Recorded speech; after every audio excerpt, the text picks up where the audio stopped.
What song has aged terribly? Blame It by Jamie Foxx. Seriously, go back and read the lyrics. No way that would fly today, and it was only a decade-ish ago. Yep, just read the lyrics. Pretty aggressive, haha. Can I just say the Black Eyed Peas and call it good? No, because it is 2008, and you're so 2000 late. They hadn't aged well 9 years ago, you're justified. Actually gonna disagree here, Pump It and I Got a Feeling both still slap. Let's Get It Started is a banger still. Black Eyed Peas music has aged too well tbh. My Ding-a-ling by Chuck Berry. Very unjust that the man who invented rock and roll had only one #1 hit, and it was this stinker. The only thing I know Chuck Berry for is Johnny B. Good. Run Rudolph Run a Christmas version of Johnny B. Good. I thought Marty McFly first did that song. Technically nobody knows who the first person to play it was. Marty McFly heard it from Chuck Berry, but Chuck Berry heard it from his cousin Marvin who was listening to Marty play it in the past. He still has Rudolph which gets tons of airtime during December and Johnny B. Good in Back to the Future. Sort of appropriate for a guy who hid cameras in toilets. Happy birthday. Every year it gets worse and worse and worse. Try Weird Al's version. It always delivers. I'd also look at the Arrogant Worms Happy Birthday song. Stevie Wonder's Happy Birthday song still slaps. Francine ZZ Top. Francine just turned 13, she's my little teenage queen and I love her. She's all that I want. Gross. Hot Blooded by Foreigner. Are you old enough? Will you be ready when I call your bluff? All the songs talking about 17-year-olds. I like Sweet Thing by God Oberchier. A young girl sweet 16, a perfect picture for my warm wet dream, come on over for a rendezvous, a cup of tea, and then some leaves a few. You like the fact that I'm in a band, you're aware I'm a one night stand, but that don't bother a girl like you. You get your cake and you eat it too, you're my sweet thing. You never bite, but you always sting, you're my sweet child. Come on over and drive me wild. Early 2000s was a dark age for a lot of music genres, but probably the worst was that trend, where songs progressively became louder. A lot of good bands produced their worst music during that time, and it sounds terrible today. Loudness war it was well underway by the late 90s. It's a shame that Chili Peppers' Californication was ruined by the Loudness war. Yeah, I hate when Spotify only has the remastered versions of certain songs and the remastering took place from 1999-ish 2005-ish. Just sounds horrible. Everything made as loud as possible to the point of some stuff being distorted and the loss of dynamic range. I don't know how it ever happened. Things are still louder today than they were 30 plus years ago, but it's not so focused on being as loud as possible. The Beatles, Run for Your Life. Agreed. That and Getting Better Off of Sgt. Pepper's are a bit hard to listen to these days. It couldn't get much worse. Well, it is a diary form of writing. All that I used to be cruel to my woman. I beat her and kept her apart from the things that she loved was me. I used to be cruel to my woman and physically err any woman. I was a hitter. I couldn't express myself and I hit. I fought men and I hit women. That is why I'm always on about peace. You see, it is the most violent people who go for love and peace. Everything's the opposite, but I sincerely believe in love and peace. I'm a violent man who has learned not to be violent and regrets his violence. I will have to be a lot older before I can face in public how I treated women as a youngster. John Lennon. Baby It's Cold Outside seems to rustle a lot of Jimmys round Christmas time.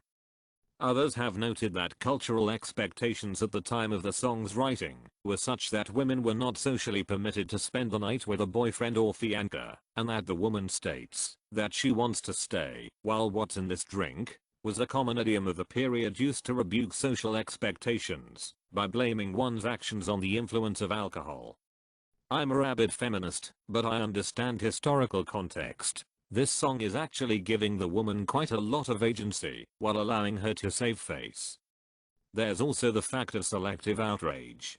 There's mountains of legitimately rappy misogynistic music on the airwaves right now, but people wanna act like a freaking Christmas song from the 1940s is some kind of subliminal oppression. I honestly think it has more to do with a delightful cultural iconoclasm than anything.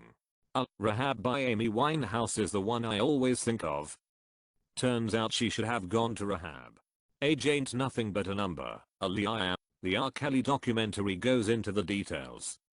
It was pretty controversial when it was released. There was a pretty big scandal about it, but like most R. Kelly things, nothing ever really came of it. Well, a certain line in Money for Nothing by Dire Straits did not age well. It was cut out of the single radio version even in 1985. It would just play the guitar part without vocals, then Sting would come in with the chorus. You had to have the Brothers in Arms album to hear the original line. Also at Live Aid they cut it out. Similarly, I really like Ray Charles's I Got a Woman But She Knows a Woman's Place is Right There Now in her home oof. It aged perfectly well. It makes fun of the bigotry of the narrators, not Elton John. They are not even subtle about it. How did it go so much over your head? The Nations of the World by Animaniacs.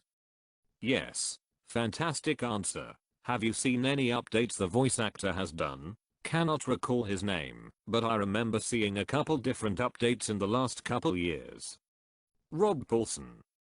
His name is Robert Paulson. His name is Robert Paulson. Stronger Than Me, Amy Winehouse. The song came out when I was a kid. I always thought the lyrics were a bit stereotypical towards men, in the man up kind of way. And the older I get, the more uncomfortable the lyrics make me, which is annoying, because the instrumental and her voice are great on the track. I'm a lady and you're my lady boy oof. I know, it's a pretty emasculating way of referring to someone you supposedly love. I love this song, but I always cringe at that line. Agreed, this one that definitely grates on me. We didn't start the fire. Billy Joel needs an update. I don't think it aged terribly any more than Forrest Gump did. It's a snapshot in time for a particular generation. That's a very good way of putting it. I remember a few years ago, I saw someone's cover of the song. The dates were from 1992-2012. I think that song aged fantastically. Love it and sing along to it semi-regularly. It would be awesome to do an updated version, but Billy Joel kind of hates the song and definitely never will, and I suspect someone else trying to do so would butcher it. So we should just appreciate it as an incredible and pretty much inoffensive wow time capsule. Well, there's an Avengers version of it. Does that work as an update? Here's a quarter call someone who cares. Travis Tritt. Party Like It's 1999 by Prince. To be fair, we did party pretty hard on December 31st, 1999. In my Y2K bunker we partied it up. Still a great song to bust out when in doing some Dreamcast or PlayStation emulation. Your 16 Ringo was 33 when he went to number 1 with that tune. Today it would put him number 1 on the FBI watch list. 16 is the age of consent in the UK though, so a 33-year-old banging a 16-year-old won't be illegal. Creepy, yeah, but not something that will get you on a list. To be fair to Ringo, that was a cover. Not the best choice when you're picking covers, but he didn't write it himself. Johnny Burnett was the original singer, and he was 26 when the song was recorded. I mean, it's still kind of creepy. Paul Keller's You're 39 is a nice counter. Go Away Little Girl. The most famous version by Donny Osmond in 1971. Go away little girl, I'm not supposed to be alone with you. Oh yes, I know that your lips are sweet, but our lips must never meet. I belong to somebody else, and I must be true. Please go away little girl, it's hurting me more each minute that you delay. When you are near me like this, you're much too hard to resist, so go away little girl, before I beg you to stay. Little girl was used similarly to sweetheart or darling in referring to women back in the day. Still pretty dumb sexist for grown men to call grown women little girl, but at least it's not pedo-y. Many charts songs from like 2012 aged really terribly, and they weren't even good in back then. Remember Gangnam Style? That was a massive pop culture mistake. The music in 2012 had less depressing lyrics though, and didn't sound as sad. Agreed. 2008, 2013 was a renaissance of pop music to me. So much fun stuff. made going out and dancing fun again, and I was in my early 30s. Return to Innocence by Enigma. There's no way it wouldn't be a meme today. Love that song. Sure they are. We just associate them with another song now. Something about modernity and crusaders or something. I know in hip hop, homophobia was widely present. But DMX's Where Da Hood At did not age well at all. Yeah, it came up in my workout playlist way more blatant than the casual homophobia of NWA or something. Catchy beat though. I don't know if it really fits, but Die Young by KE $HA was #1 or around there on the pop charts when Sandy Hook happened. I remember a local radio station doing a top 40 countdown, and they totally skipped the song and just said what it was and moved on. I see why they did it, and thought what a terrible song to top the charts during the time of such a tragedy. Every Girl by Young Money. That song would not fly today. It still slaps though. Pied Pretty Young Thing by Mitchell Jackson. The song has a sick beat though. This aired on television when I was a child. I was expecting someone to post this Joe Tex song. Apparently he's got a pattern. I remember watching Don Cornelius on Soul Train all the time as a kid. It was still on for years when I was little. Apparently if I was being bad, the fam put on Soul Train, and I danced myself to sleep. Lol. High School Never Ends by Bowling for Soup. The dynamics of the celebrities mentioned in the song are totally different now. I'm the leader of the gang by Gary Glitter. Do ya wanna be in my gang? My gang, my gang. No, yeah okay pal. Little Runaway by Del Shannon. It's so creepy when you play it now, but I remember liking it as a kid. I've only ever known it as Runaway, and I don't understand what's so creepy. The story seems to be that this guy's depressed because his girlfriend left him, and he's sadly walking in the rain wishing she would come back. Is there anything I'm missing in the lyrics that makes it seem more that he's a stalker or something? Yet nothing creepy about it. I think maybe Op is confused by the term little witch, as someone else pointed out was often used affectionately toward women back then, which, yes, is sexist, but that's a different issue. Sick Again by Led Zeppelin, a love song written by a 30-something to a 14-year-old.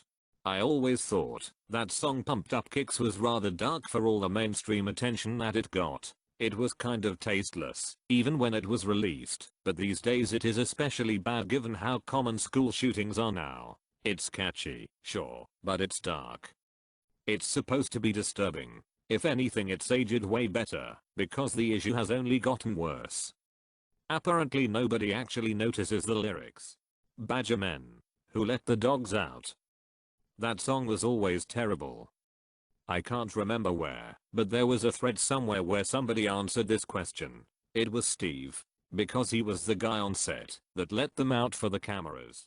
Sweet Caroline by Neil Diamond, when you realize it was about JFK's daughter, who was 11 when the song was released.